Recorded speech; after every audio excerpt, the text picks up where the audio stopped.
আসসালামু আলাইকুম। পৃথিবীর যে সকল প্রান্ত থেকে আমার ভিডিওগুলো দেখেন তাদেরকে জানাই আন্তরিক শুভেচ্ছা এবং অভিনন্দন।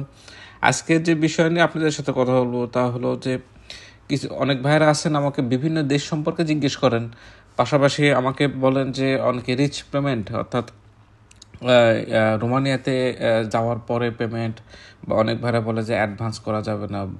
আমি সবার উদ্দেশ্যে কথা বলতেছি এবং কিছু দেশ নিয়েও আমি কিছু মন্তব্য করব। আপনারা ভিডিও শুরু থেকে শেষ পর্যন্ত দেখার চেষ্টা করবেন, ইনশাল্লাহ বিষয়গুলো ক্লিয়ার হবেন।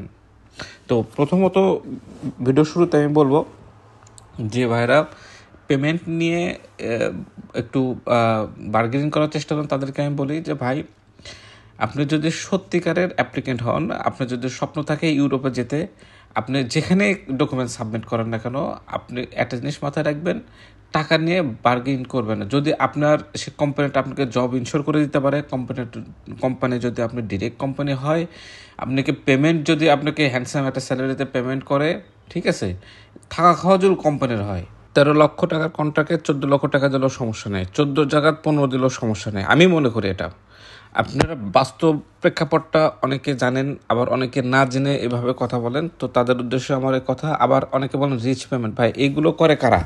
যারা অবৈধ পন্থায়, যারা ইউরোপে বা বিভিন্ন দেশে আপনাদের ভিসা না করে ফেক ভিসা দিয়ে আপনাদের ট্রানজিট করায় বা পানি পথে বিভিন্ন দেশে নিয়ে যায়, এদের ক্ষেত্রে এই কার্যক্রম বা এইগুলো কথা বলবেন। তো আপনাদের কাছে রিকোয়েস্ট থাকবে, যারা রিচ পেমেন্ট নিয়ে কথা বলেন তাদের উদ্দেশ্যে আমি বলতেছি যে আপনারা অন্য কোথাও দেখবেন, বা আপনাদের বলবো যে আপনারা নিজেরাই নিজেদের লাইফটাকে হেল করে দিচ্ছেন। রিচ পেমেন্টে কোনো কিছু এই মুহূর্তে সম্ভব না, মানে আজকের বাজারের কথা বলছি। এখন আসি দ্বিতীয় টপিকটা হলো এটা যে অনেক ভাড়া এই মুহূর্তে বা এখন দেখতেছি রিসেন্ট খুব দেখা যাচ্ছে যে পর্তুগালের D1 ক্যাটাগরিতে আপনারা ভিসা নিয়ে আসতেছেন। তো এটা অনেক ভালো বিষয়। অনেকের ক্ষেত্রে এটা যাদের দরকার আর কি, ইউরোপে আসতেই হবে, ঠিক আছে, তাদের জন্য এটা খুবই ভালো একটা বিষয়। তবে একটা জিনিস আমি যেটা লক্ষ্য করলাম, আমি যখন কন্ট্যাক্ট করি বিভিন্ন কোম্পানির সাথে, তাদের প্রশ্ন বা তাদের ধরনটা একই থাকলো। সেটা হলো কি, যে তারা অফার করবে বাট কোনো জব দেবে না। বাট আমি দেখলাম অনেক ভাইদের সাথে আমার কথা হয়েছে, তারা ম্যাক্সিমাম মানে কি 99% পোলাপান আমাকে বলছে যে ভাই, ভিসা হবে বাট কেউ জব দিতে পারবে না। আর এই ভিসার রেশিওটা 100%, কিন্তু এখানে বিষয়টা হচ্ছে যে পেমেন্টটা যেটা নিচ্ছে এজেন্সিগুলো, যেটা আমার দেখা হলো, অনেকের কাছ থেকে 20 লক্ষ টাকা 25 লক্ষ টাকা D1 ক্যাটাগরিতে পর্তুগালে যাচ্ছে, কিন্তু তারা তাদের জায়গায় থাকা খাওয়া এবং হচ্ছে যে আপনার জব কিচ্ছু নাই।